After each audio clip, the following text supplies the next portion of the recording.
Welcome to Pulse episode 26. It's going to be Starcraft news this time, but as usual you'll be able to tune in at the end of the week for the Warcraft and Diablo news, so keep checking back here for that. But right now, let's just get straight to the news.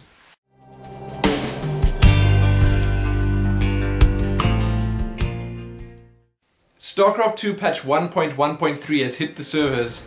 There's not much in the line of balance changes in this patch. Actually, there's not much of anything in this patch. We see a couple of small fixes and changes, and one small Thor attack priority modification. You can find the full patch notes below, and if you, like many others, are having problems applying or downloading this patch, then there are a couple of threads on the Starcraft 2 official forums and Team Liquid forums that may be able to help you. Blizzard are proud to announce the newest additions to the game guide section on the Starcraft 2 community website. 3 new videos highlighting the races of the Koprulu sector, the resourceful Terran, the enigmatic Protoss, and the all-consuming Zerg. These videos are narrated by an old friend from the Starcraft universe, Jim Raynor, and give you a chance to learn more about the opposing races in Starcraft 2. They also serve as a great primer for those who know slightly less about the game but are eager to learn more. The videos are incredibly well made and pretty fun to watch, so you can head on over to the official game guide to watch those and learn more about those races. With Starcraft 2 came Battle.net 2.0, and with Battle.net 2.0 came the new custom map system and galaxy editor.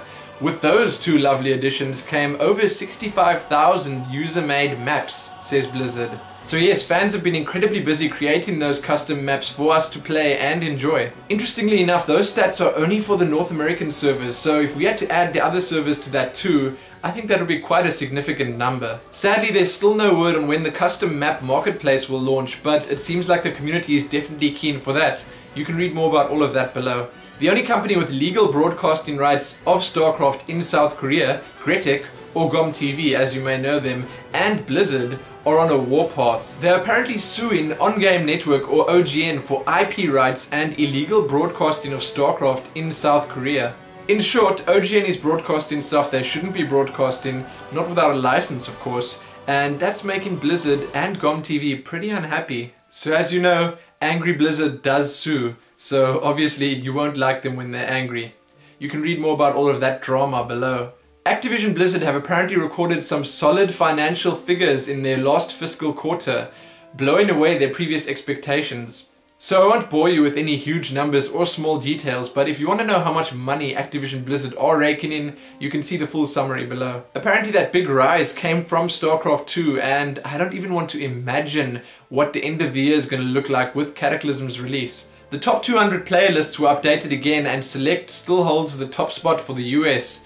I don't see that changing anytime soon. On the EU side, a player called Envious is on top, and you can find those full lists below if you're interested. The Mlg Dallas event that's been all over the Starcraft 2 news for the past couple of weeks has finally been concluded. After 3 intensive days of fighting his way through the 128 players that entered, Liquid Jinro found himself against TT1 in the finals and managed to take it quite decisively with a score of 4-1. There was a lot of drama at the event though, with admins doing what they shouldn't be doing, mid-game resets, players actually starting on the wrong maps, a few Battle.net issues including lag and players dropping, and much more. During some of these delays, DJ Wheat and Day 9 played a bit of a show match for the players watching, and I gotta say, that was probably my favorite part of the entire event. Worth mentioning is that the winner of the previous MLG, Idra, did not even manage to make top 8 this time around. Pretty much anything you'd ever want to know about MLG that happened this past weekend, you can find that all in the links below. Starcraft 2 Ghost Female number 3 is coming. After the huge success of the first 2 events, apparently ESL is wasting no time to get the third one underway. This third cup is set to happen on the 14th of November at 5 PM on the EU Battle.net servers. Linda Pikachu Lau, the Protoss playing beauty from Taiwan that managed to win the previous cup.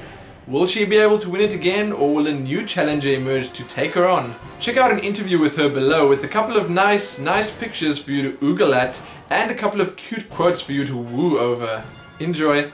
The next SK Gaming Starcraft 2 Champions Trophy is set to happen on the 20th of November. As usual, the tournament will have some pretty decent cash prizes, and everyone can sign up, but SK will be choosing the 32 players that are set to participate. So you can find a little overview of the tournament below, along with any links you'd need to register or watch the event once it goes live. There isn't much news coming in from the GSL right now, and if you're wondering why that is, it's because they actually take a break between the semi-finals and the finals. The grand finals are set to be happening on Saturday, the 13th of November, and we're going to be seeing the Terran playing Boxer, not Slayer's Boxer, the other one, playing against the Zerg player Nest-T. Also, if you missed out on the round of 4 results, you can also find those below, along with interviews with both the winning players. So to keep the fans happy and to keep the players sharp, GOM TV are going to be hosting another special clan event between the semi-finals and the finals. This clan special is set to take place on the 9th of November, and you can read more about it below, along with all the big teams entering and the rules involved. A quick point to note is that the qualifications for the GSL Season 3 start on the 15th of November, so stay tuned for more on that. As I mentioned last week, it seems like the creation of a new pro team led by none other than the Emperor himself, Boxer, is imminent. The mystery sponsor to be back in this whole deal has been revealed as Intel. They're going to be sponsoring Boxer personally with $180,000 and providing him with the extra $270,000 to set up a new pro team. So if you want to know more about that, you can read the full story over at Team Liquid or just check the links below. There are rumors that In Control may be heading to Korea to participate in the GSL 3 qualifiers. Now there are some doubts as to whether he'll even make it through the qualifiers, but I don't think that really matters. Even just going to Korea to watch the event would probably be incredibly fun, so good luck to In Control, and if you want to read more about that, you can check that out below. The guys from over at Compito have posted a pretty interesting interview with a slightly lesser known player, Jimpo. He has been winning quite a few of the smaller Starcraft 2 cups and is starting to slowly but surely make a name for himself. So if you want to read about his life outside Starcraft 2 and his motivation to be the best, the very best, like no one ever was, you can find that interview below. The little one. After moving to South Korea to participate in the GSL, it seems like the German pro gamer is not enjoying the lifestyle in Korea. TLO has made it official that he will be moving back to Germany to continue his Starcraft 2 pro gaming career from there. He says that being with his family and friends is very important to him, and he says that there will be over enough tournaments and events in Europe to keep his pockets lined and his skills honed. Team Liquid did some of their own coverage at this past weekend's Mlg Dallas Starcraft 2 event. There are quite a few nice video interviews courtesy of Team Liquid and Uncontrollable with many of the Starcraft 2 pro gamers that were at the event. So if you want to watch a pretty girl person interview a bunch of Starcraft 2 players while no doubt making them feel totally uncomfortable, you can check that out in the Liquid Weekly number 15 below. Trebus from over at the ever informative SC2 Noob School also got a few interviews done at the event. He presented Idra, Huck and TLO with quite a few interesting questions from the fans themselves regarding the event and various other things. So if you want to see those videos along with many other Starcraft 2 tutorials or casts, then you should definitely head on over to SC2 Noob School right here on YouTube right now.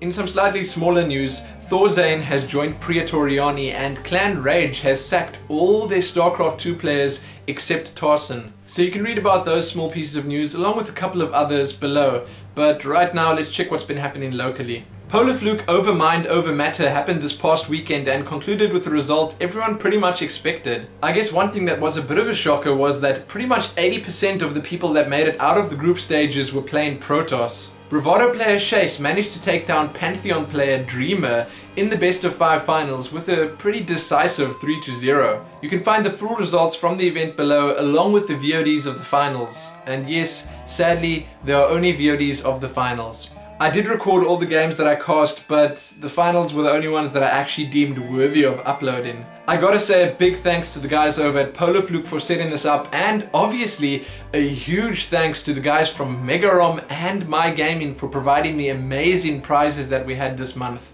It was a great weekend of Starcraft 2, and apparently there are big things planned for the December competition, so keep checking back here for that. Sadly, the Grudge Love Saturday games that were meant to happen this past weekend had to be delayed.